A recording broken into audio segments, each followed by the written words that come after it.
Good afternoon, everybody. This is Reverend The theme here. and we just saw Batman v Superman, Dawn of Justice, yada yada yada, etc. The start set up for the Justice League and all the other subtitles that you could imagine to add. So far, that movie is doing pretty good at the box office. It's already accounted for 424 million in its weekend debut worldwide. We both saw the movie. And pretty much this video is our little review. We're going to do a non-spoiler review first, and then we'll add on a second, more in-depth spoiler-filled review later on. So if you haven't seen the movie yet and you're worrying about spoilers, you can stay on this video right now. We're not going to spoil anything for you. Now, the next one that's coming up following this, that's going to be the one, laden with spoilers, and we'll have the warnings for you and everything else. That given theme, what was your thoughts on the movie?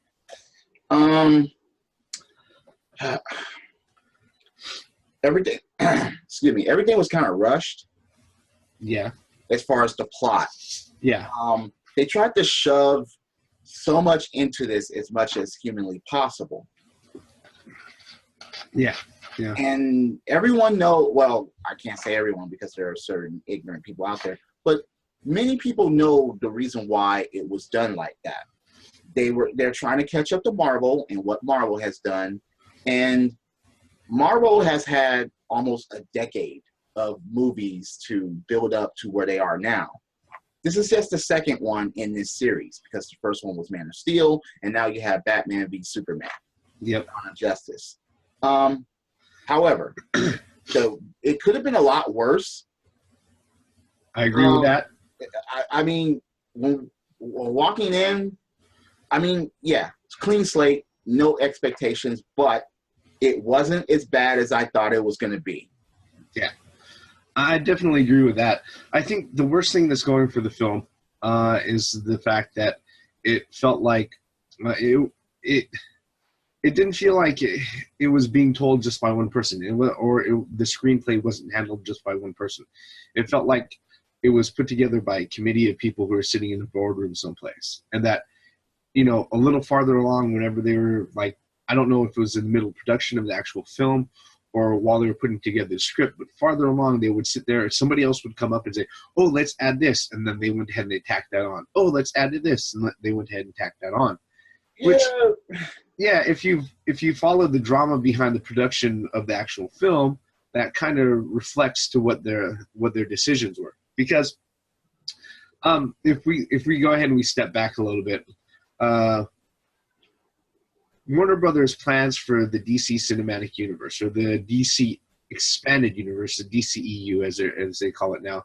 Initially, they wanted to go ahead and kickstart their DCEU all the way back with Return of Superman. All right, that didn't go well. It actually ended up losing money. Okay. After that, they tried again with the Green Lantern, which didn't live up to people's expectations. Right. And then what they wanted to do is that they wanted to go ahead and do like just a Justice League ensemble movie and then break off into separate ones. But during that time when they were going to set that up, they had the writer's strike and they completely scrapped that. Mm-hmm. Nolan's trilogy happened, and then Man of Steel happened.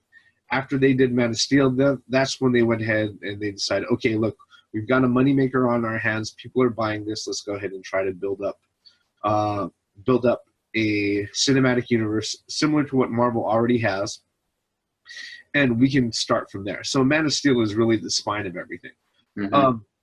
Unfortunately, the position that Warner Brothers is in, I'm not going to say DC, it's actually Warner Brothers themselves, is that Avengers 2 has already happened. We're already at least 10 movies deep into the Marvel Cinematic lineup. Mm-hmm. Okay, and not only are we 10 movies deep, but we're also 10 years into the cinematic history of the label. So DC has got to play a lot of catch up. They want to go ahead. They've already noticed that the highest grossing films and the highest paid actors are the ones who are on comic book adaptations, comic book movies. So they want a piece of that pie, and they've got to play catch up. Unfortunately, this movie, as it was, while not being a steaming pile of shit, because that's what I was expecting. All right.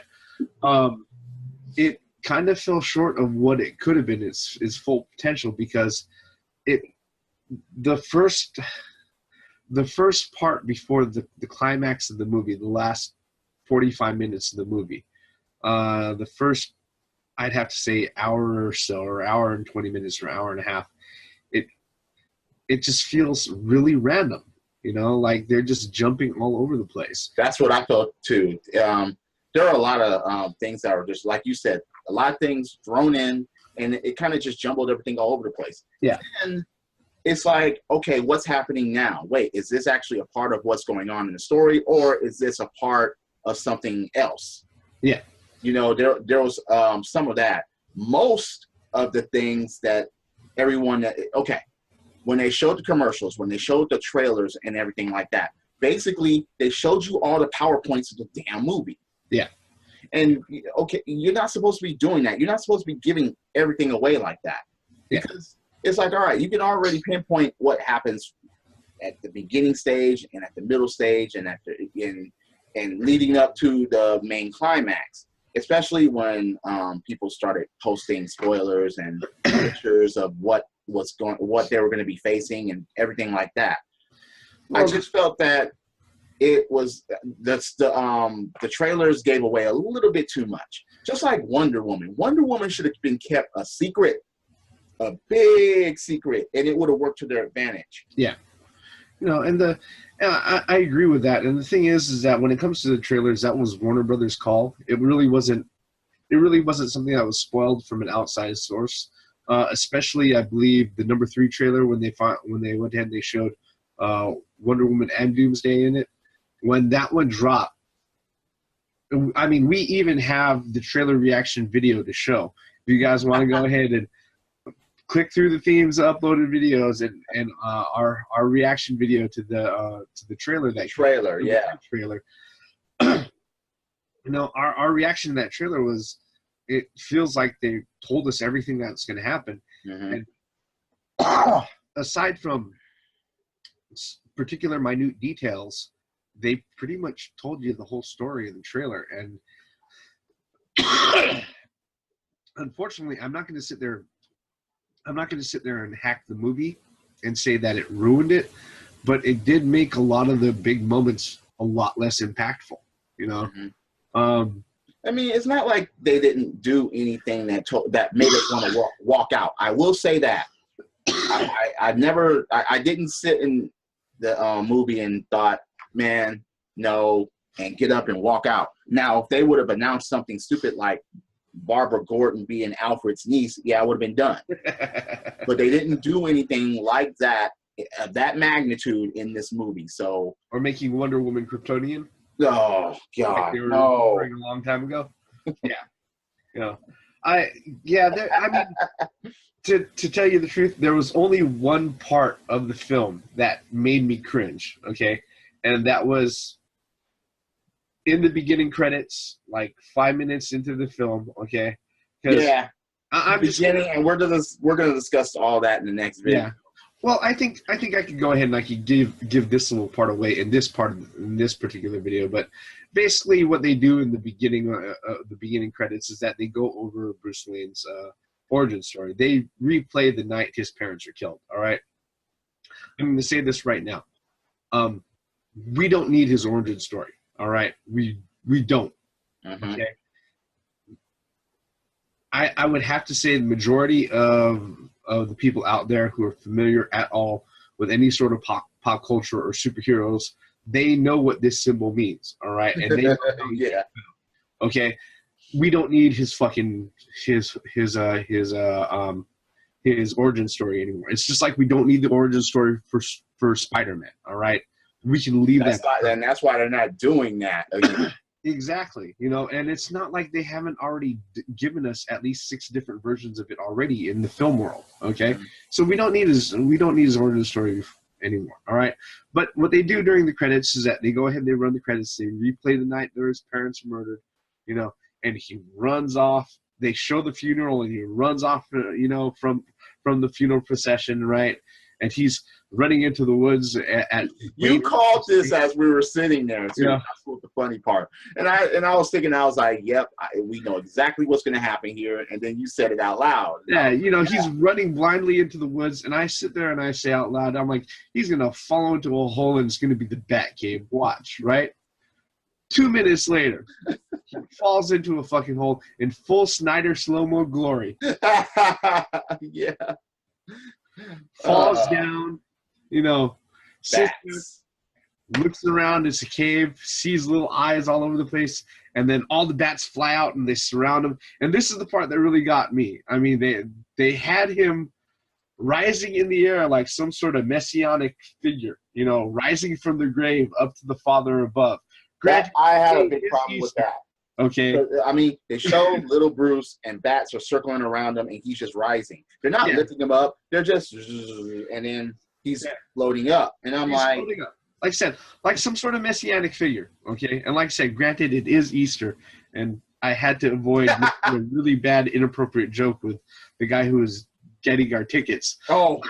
But yeah, that was the only part in the movie that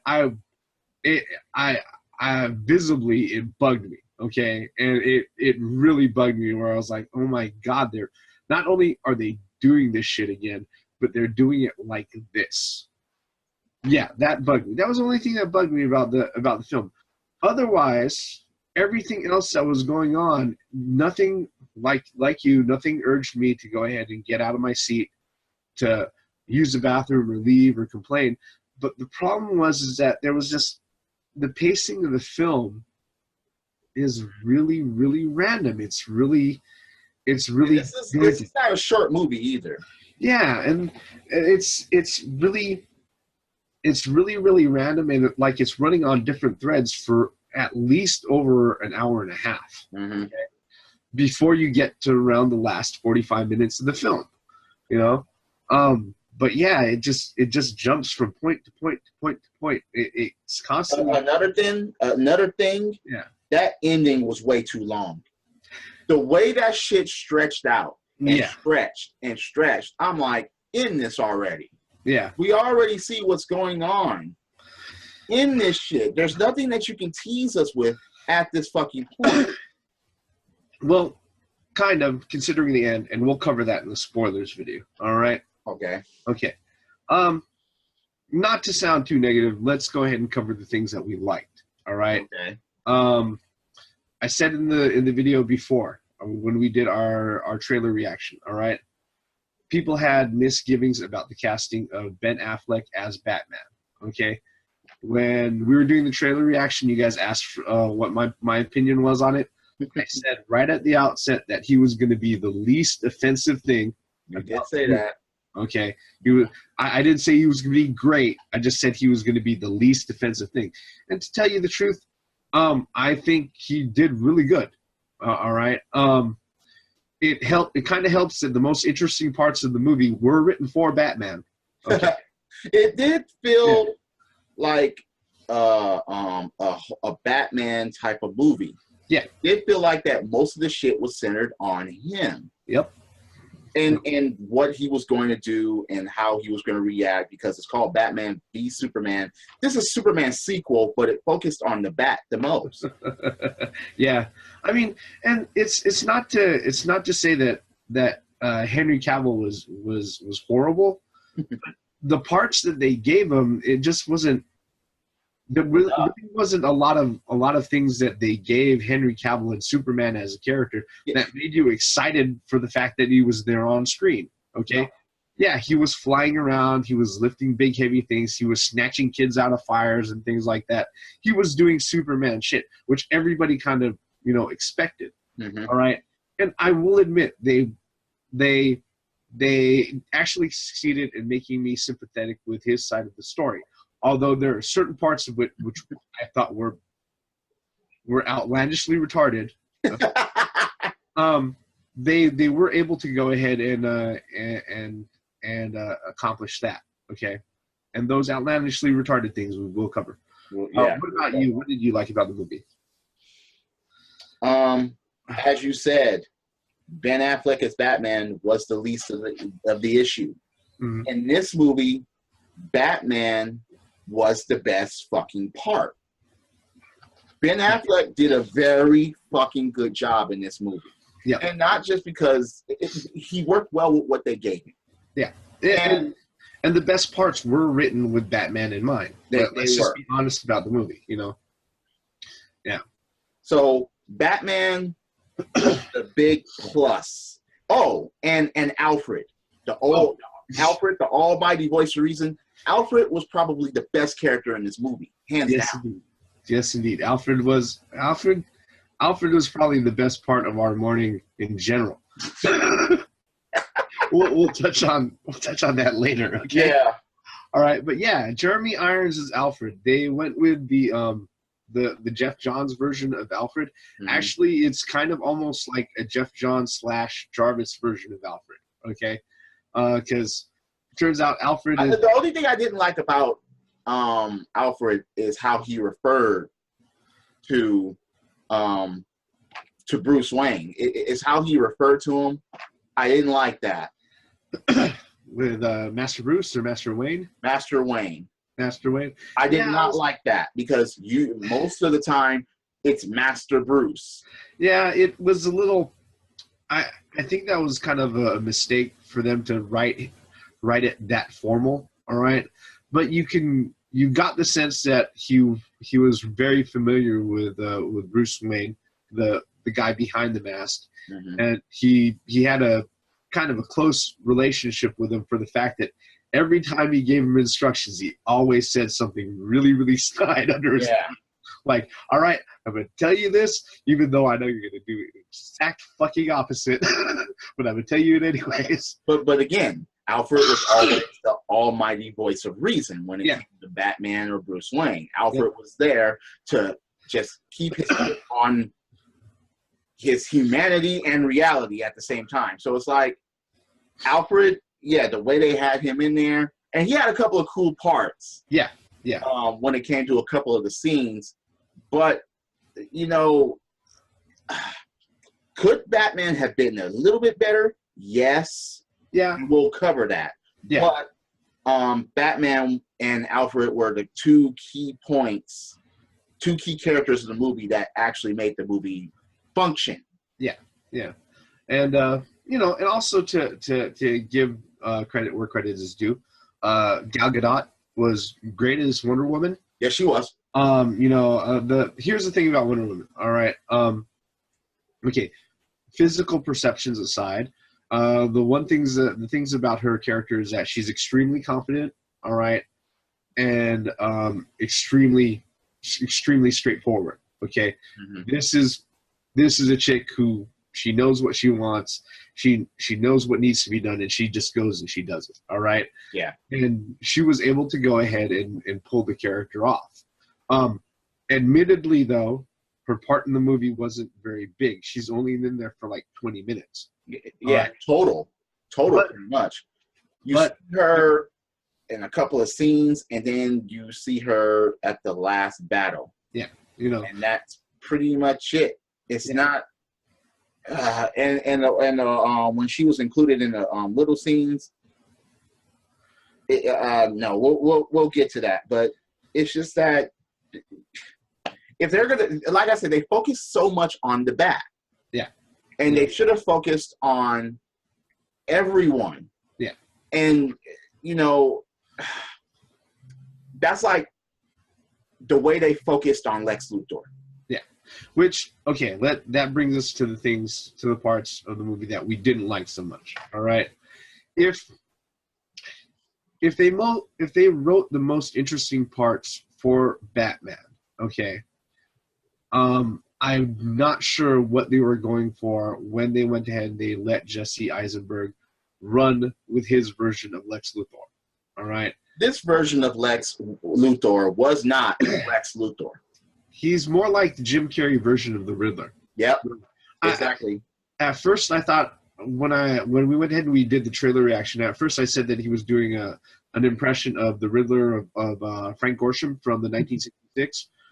But if you've ever seen, I've watched the pilot episode of the 1966 Batman series a few times over the last few weeks. There's actually kind of something that's really malevolent and menacing that's underneath all of his smile, his smiling gestures and everything. All right, with Lex, with the Jesse Eisenberg version of Lex, it was just it was confusing as far as, you know, anything that was going on. It was just his mannerisms were confusing, and it was to the point that he was annoying. All right, that's the thing about it. He didn't set a specific tone. Yeah. With his character, he was all over the place, and it's like, yeah, this is getting annoying, and this really doesn't make any sense. What fucking tone are you trying to set here? Yeah, I mean, he didn't. Okay, at no time at all did you even ever consider him a threat. Okay, right? You didn't take him seriously. Which, the only time that seemed like it was okay, well, you know, this dude's a truly evil dude. All right, is during the hearings. All right, that's the only time it feels like that. Other than that, he's just annoying. Yeah, Lex Luthor was annoying in this movie, and it's like, no, the way the character came off as is, he was playful, and he was overboard with it at times. Yeah, I mean, he looked like he came off like a bored little kid. And he was portrayed young here, but still, yeah. He shouldn't have been this way. Yeah, I know. I can, when they had him play what's that, Mark Zuckerberg in Social Media, there's a particular scene that they're playing where he's part of this hearing, and Mark Zuckerberg is he's playing Mark Zuckerberg, and they're having this hearing, and he's talking to these other lawyers and stuff. All right, and the way that he handles himself in that fucking scene, all right, he is actually, he's putting off a presence of this really aggressive, menacing type guy. Okay, especially for that point in time. When I saw that, I was like, okay, I could see why they went ahead and they cast him as Lex Luthor. However, the role that he plays in Batman v Superman is not that, not that at all. No. Okay. And you thought that you can actually give it hope, because we saw Lex Luthor during the trailers and stuff like that. We're like, he's not going to do that for the whole fucking movie, is he? And for the whole fucking movie. And lo and behold, he does. So that's okay. I gotta admit, the best part of us being in that theater and the worst part of us being in that theater had nothing to do with the movie. Yeah. The worst part of us sitting there in that fucking theater was the Ghostbusters trailer. Yeah, true. The best part, and this is an announcement, if you don't already know, they're making a Lego Batman movie. Yes. Holy shit. Yeah. I mean, that trailer was fucking hilarious. And that trailer was hilarious. That was the best part. Yep. So Batman v Superman was all that in between. It wasn't as great as the Batman Lego movie trailer. It wasn't as bad as it wasn't fucked up like the Ghostbusters trailer. And the funny thing, the thing about the movie as a whole is that here's the thing about Batman v Superman. If I was going to sum it up, all right, I want Warner Brothers to succeed. Okay, I want them to be able to produce good superhero movies or good comic book adaptations. All right, that gives us, give us an option away from Marvel. I don't mind that. Okay, the more the merrier. I'm a fucking geek. All right, I'm not the biggest comic book geek around, but I'm familiar with the characters. This is something I followed ever since, being a little kid. All right. And I want them to succeed. Okay. Batman v Superman is doing gangbusters at the box office. It's going to be #1 this weekend. It's probably going to be #1 for the next fucking month or so. Mm-hmm. I'm pretty damn sure it's going to break $1 billion. All right. Simply because a lot of people are going to be seeing it. A lot of people are going to be willing to see it. I don't know if I'm going to be I'm willing to see it multiple times. All right, but many me. people might be able to. Okay, might be willing to. Well, not going back to the theater. Yeah, it's true. But all right. Aren't they coming out with a rated R version for the home version? Yeah, for the Blu-ray. All right. I mean, the only thing that I think that might cause it to be rated R is, I don't know, Amy Adams. All right, in the bathtub scene, but that's something else. All right. I'll say the same thing. Yeah, but you know the thing with the movie is that it's, like I said, it's not a bad movie. All right. The problem is that as a launch off point to other movies continuing on, like for the DC expanded universe, DCEU, and Justice League and everything else, it wasn't the greatest launching point. All right. The biggest problems with it wasn't with the casting, it was with the writing. Okay, it was the way characters were supposed to be, and then they weren't. Yeah, not particularly Lex Luthor. Yeah, not just characters, but also the pacing, for the fact that it jumped around at spots. And we'll go through that in a bit. Yeah, I mean the problem with the movie is that it just felt like, you know, like I said, they were writing it by committee, and somebody was coming in, you know, during the process of them creating it, and somebody else would come in and say, I want to add this, I want to add this, I want to add this. And they didn't say no to anybody, okay? And because of that, they just end up with all this stuff shoehorned into a 2.5-hour movie. That's a long fucking running time for a movie, okay? But they have all this stuff shoehorned in, and, you know, everything is given service, but it's not given the best service that they would have had available if they would have went ahead and pared the movie down a little bit, you know. I mean, what are your final thoughts on it? They basically try to do the tortoise versus hare as far as Marvel, and Marvel doesn't need to move at this point. They're just so far ahead. DC just tried to shove in as much as possible and try to deliver it to us, and was like, look, we're going to catch them. We're going to catch them.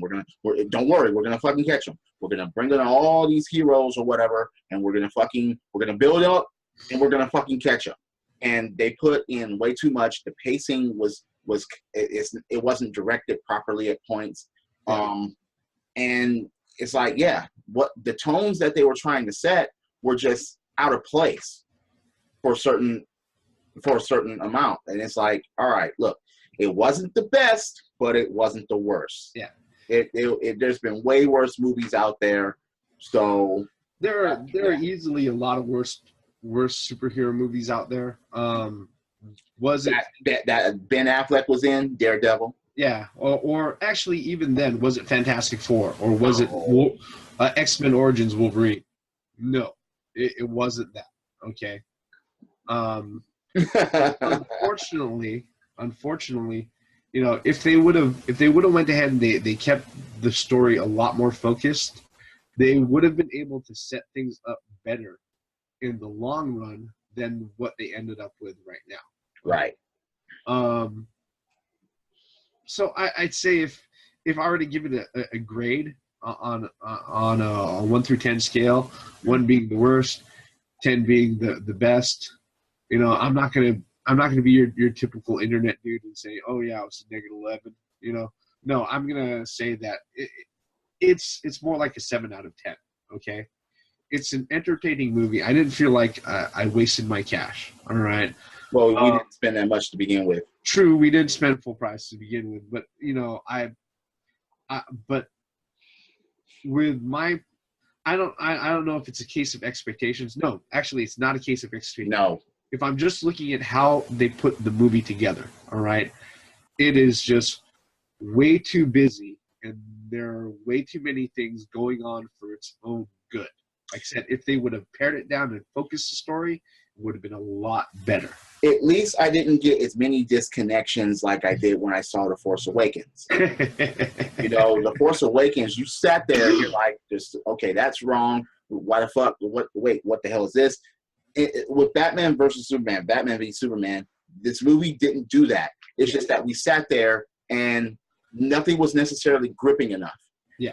everything was just jumbling all over the place, and there's nothing that totally gripped you and to be like, holy shit, except with a couple of exceptions. Yeah. And we'll go through that. For me, I would give it a 6.5. Yeah. I would give it or 6 to 6.5 because like I said, there were a couple of things where I was just like, why did they do it that way? But it didn't totally knock me out of the fucking movie. Yep. Yeah. I mean, it's one of those things. I think the worst part is that there are great moments in the movie. Okay, it's just that there's not enough. The pace of the movie doesn't build up into this grand crescendo that they end up closing out with. All right, Yeah. which is unfortunately mindless CGI fireworks, a la Zack Snyder. All right. But like I said, there are enough things in there that kept me entertained. All right. Yeah.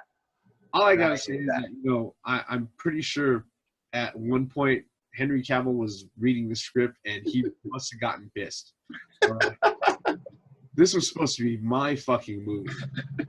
Now you're gonna give it to Affleck? What? Really? It sounds like that this just turned into a Ben Affleck Batman franchise from this point. Yeah, with side orders of little Justice League hors d'oeuvres around it. Yeah. Yeah. If you're a fan and you want to go see it, I'm not going to. If you haven't done it already, if you haven't seen it already, if you watch this video, just go and check it out. Yeah, just go ahead and check it out. I mean, some people love it. Other people not so. I'm just going to be as honest as I can. I really wanted to love it. It's an average entertaining movie. Okay? Yeah, it was average. Yeah, and the problem with average though is that when you sit there and you look across the way, or you look at what's coming from the competition across the way, just a few months down the line, and it looks fucking stellar. I don't know how DC, or excuse me, how Warner Brothers thinks that this is going to be the right way to make their impact for their DC expanded universe. Yeah, because you even have the Suicide Squad coming up, and that has zero connection to this. Yeah, I mean it's going to be part of the same expanded universe, but really the only thing it's going to sit there and help to establish is other villains, other bad guys who might show up in other movies. Yeah, and even they're going to lose their stories when they appear in those movies because they're not going to keep with the same. Yeah, they're gonna be part. They're pretty much going to be acting in service of other characters. All right. Right. All right. With that, folks, thank you for watching the review. If you have your own thoughts on Batman versus Superman, go ahead and leave your comments below. Yes. Take the time, hit subscribe if we've entertained you and we've given you any sort of insight. We're here, I would say, not all week, but every week. So, this is our short review on Batman versus Superman. Next video that's coming up is going to be our in-depth spoilers, where we are a little less polite about some. Yeah, because there are certain things that we have to address. Yes. All right. With that, I am the Reverend. This is the theme here. All righty. Thank you for watching, everybody. Enjoy your Easter. Yes. Enjoy your Easter, and we'll see you in a bit. Credits.